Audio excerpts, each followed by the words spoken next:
Greetings, I'm your host, Dr. Wolfula, and when I'm not storing severed heads in fridges, I'm here at the Wolfula reviewing movies. I'm in a real Friday the 13th mood following my review of the first film. You know, F-13 flicks are like Lay's potato chips. You can't eat just one. Probably because of all the subliminal messages. So let's get into the first Friday the 13th sequel. Following the success of the original Friday the 13th and a lot of other slasher films that came out in Halloween's wake, there was kind of a mad dash to get in on the first wave of slasher sequels. Friday the 13th's illegitimate father, Halloween, got in on that sweet sequel action in 1981, but Friday the 13th Part 2 still beat Halloween 2 to the punch in the same year. Yes, Friday the 13th Part 2 was made in less than a year, but for twice the money, so in a roundabout way, things even out, I guess. They certainly made this poster in an hour. Before I get into the movie, though, I'd just like to say that it's pretty funny how the original Paramount Friday the 13th movies are numbered in parts. Like there was some massive storyline planned out from the very beginning that couldn't be confined to just one film.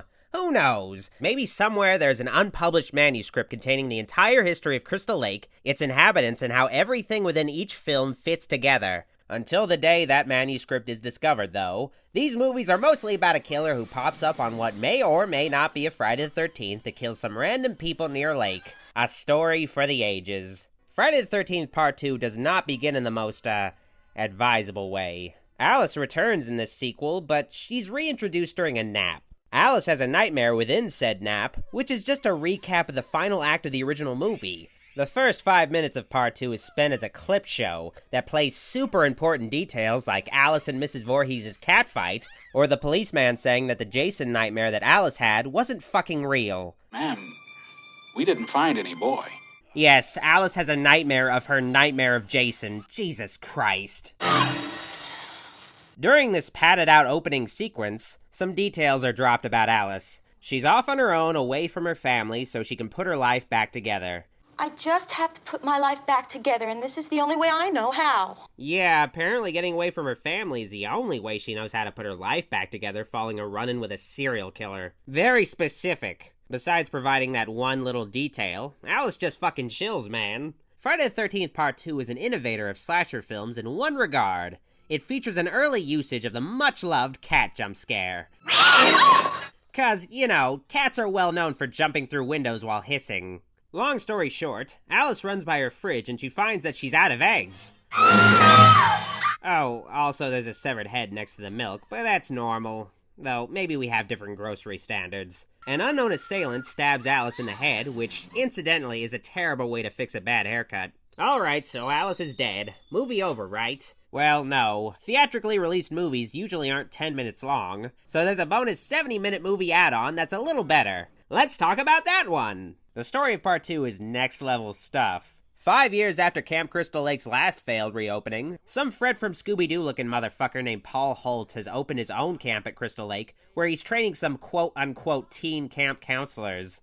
Paul's camp is across the lake, though, so it's completely safe. Unless you count the killer living nearby as a hazard, but keep in mind, this is a training ground for camp counselors. If being a camp counselor is the path you've chosen as a career, then you're going to be dealing with deranged murderers sooner or later. So yeah, new camp, new killer. They really thought outside the box with this story. Part 2 pretty much established that Friday the 13th was never going to reinvent the wheel, because it's a slasher sequel and I don't know what a slasher movie would have to do with wheels in the first place. But also, Part 2 plays it safe with story, which became the status quo for most slasher movies. It's unfortunate that Friday the 13th is a series strictly stuck to the formula, but maybe it's for the greater good. Because usually, when inexperienced writers for low-budget movies try to break the mold, you get some crazy fucking shit like Jason turning out to have a body-swapping demon snake inside his heart.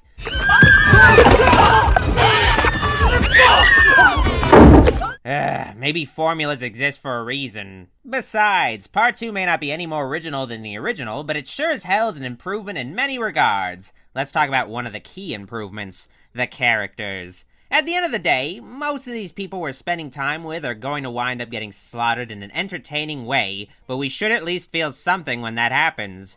This was a failing of the original. What do I care if Kevin Bacon gets a new lower mouth? Part 2, though, gives us some archetypes with easily identifiable characteristics that stand out.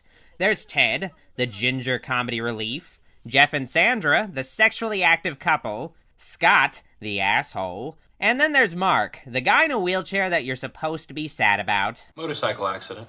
Paralyzed my legs. Aw, there's even a cute little dog named Muffin. I repeat, the dog's name is Muffin! I couldn't really tell you the names of these characters off the top of my head, but I can at least remember the characteristics. That's gotta count for something.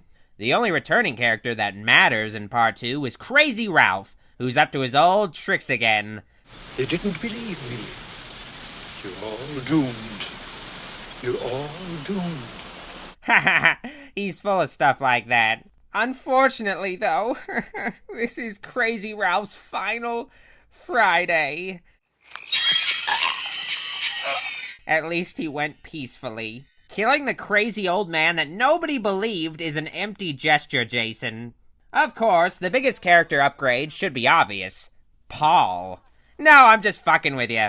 It's the main character, Ginny, played by the incomparable Amy Steele. You're such a sucker, Ward. Ginny is the camp's resident child psychologist, and she's anything but bland.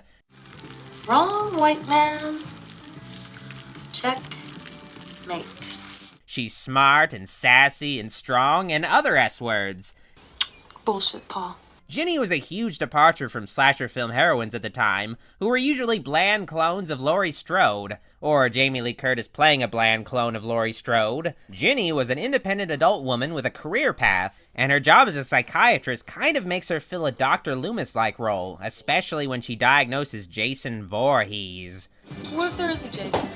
You remember Jason, right? Jason was the supposedly dead son of the murderous Mrs. Voorhees. For whatever reason, there's a suspicion made by Ginny that Jason might have survived. No, what if there is some kind of boy or beast running around Camp Crystal Lake? I don't know what gives Ginny that impression, but it gives the movie an excuse to explain Jason a little more thoroughly. He must have seen his mother get killed, and all just because she loved him. I mean, isn't that what her revenge was all about? Her sense of loss? Her rage at what she thought happened? Her love for him? Ginny isn't alone in her suspicions, though. Paul spreads a legend of Jason supposedly living out in the woods, implying that this is a legend that is widely believed in Crystal Lake for some reason. Have you listened to the old-timers in town? They'll tell you he's still out there. Some sort of demented creature. All of this expository bullshit serves one purpose: reintroducing Jason Voorhees as a killer. It's a bit weird to take the innocent, deformed little boy who was the motivation for all the slayings in the first place and make him some lumbering murderer, but this movie needed a killer and Mrs. Voorhees ain't getting any liver. Jason in this flick, as an overalls-wearing sackhead, is a far cry from what he would later become, but he does have a few things going for him. Jason may be an unemployed, psychologically impaired weirdo without a family, but he still managed to carve out a good life for himself out in the woods, all things considered. Take Jason's cabin, for instance. No doubt the envy of every Unabomber. Jason even made a little toilet complete with plumbing, I assume. Gross, but practical. Of course, the standout feature of Jason's cabin is the shrine he made for his mother's decapitated head. It really brings the room together. Every home should have one of these, if I may be so bold. The kills of Part 2 are not as great or as plentiful as Tom Savini's original slayings. Keep in mind, the MPAA went easy on the original. The sequel had it a lot tougher when it came to getting away with kills. Like, take Terry, for instance. The girl runs into Jason, and then the movie cuts away. Maybe it was a stylistic choice, but how could they pass up the opportunity to have Terry, say, run headfirst into a pitchfork and get her head snapped in the process? I'm just spitballing here. Part 2 does actually abstain from killing certain characters. Ted, for instance, played by Stu Charno, famously survives just because he left camp with everyone else and never went back. This place closes. You come straight back to camp, you got it? Yes, boss. Oh, and let Maggie drive the pickup. Yes, boss. Maybe they wanted to save him for the next film, but Friday the 13th would become notorious for not revisiting surviving characters. What happened to Ted? It's been 35 years now. We'll never know. Ugh, what a shame. Just because Tom Savini isn't around, though, that doesn't mean that there aren't a few worthwhile kills in Part 2. Mark's death is one of the best in the series, but not for the kill itself, although it was pretty good. No, Mark's death is great because of the context. Oh, sweet context. Mark's obviously in a wheelchair, and he spends the whole movie sulking because he was unable to participate in the activities of his peers. Hey, you say it? Yeah, Nothing spoils a party faster than a drunk in a wheelchair. That's crap. Dude can't even play football, so he settles for one of those crappy video football handheld games. Ugh. Guess what, though? Mark is gonna get laid by Vicky. The chick even goes to the trouble of perfuming her so-and-so for him. Ooh, boy. So, with a light at the end of the tunnel, Mark decides to wait alone at an inconspicuous location in front of the longest flight of stairs in existence. So, of course, a cleaver flies straight into the poor guy's face. Jason might not even be responsible here. Maybe it was just God. To add insult to injury, Mark's corpse, wheelchair and all, goes down the flight of stairs. He was probably alive for the whole damn thing, just so the irony wouldn't be lost on him. Another standout kill is technically borrowed from an Italian horror flick, but who watches those? While Jeff and Sandra are fucking, Jason impales them with a spear. Gives a whole new meaning to the term double penetration. I only brought this up to make that joke. I'm proud of me too.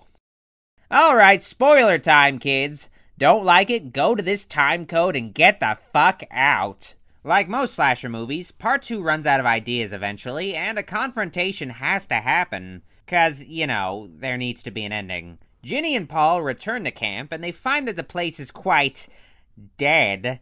Literally! Ha ha ha ha ha. I think I've already made that stupid joke, but whatever. Nobody watches these videos. So, one thing leads to another, and Ginny finds herself fleeing to a nearby cabin. Funny story there. It's Jason's cabin. You can tell because of the candles. It's here in the cabin where things get a little wacky. Jason's about to break through Ginny's makeshift barricade and ruin her haircut, so Ginny, I guess, uses her child psychology knowledge to thwart Jason by wearing his mother's sweater. Jason! It's all done, Jason. Jason actually listens to Ginny's commands because Mrs. Voorhees' sweater apparently can create magic mirage visions that can trick people into thinking you're Betsy Palmer. Jason, Mother is talking to you. Speaking of which, this is Palmer's last appearance in the whole series. Betsy Palmer doesn't get any more cameos despite being Friday the 13th. So Jason loses, Ginny and Paul are reunited, and Muffin, oh sweet Muffin, isn't horribly mutilated like we were led to believe. Everything is wrapped up in a neat little package. Give me your Muffin. What the fuck? What the fuck just happened? It's over? Oh, God.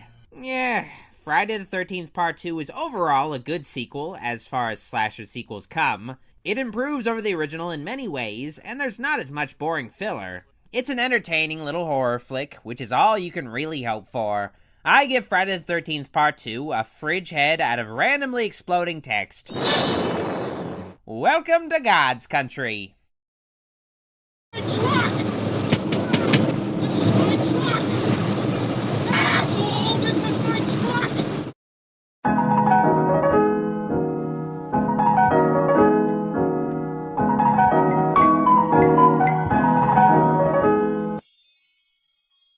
Everything is wrapped up in a neat little package. God.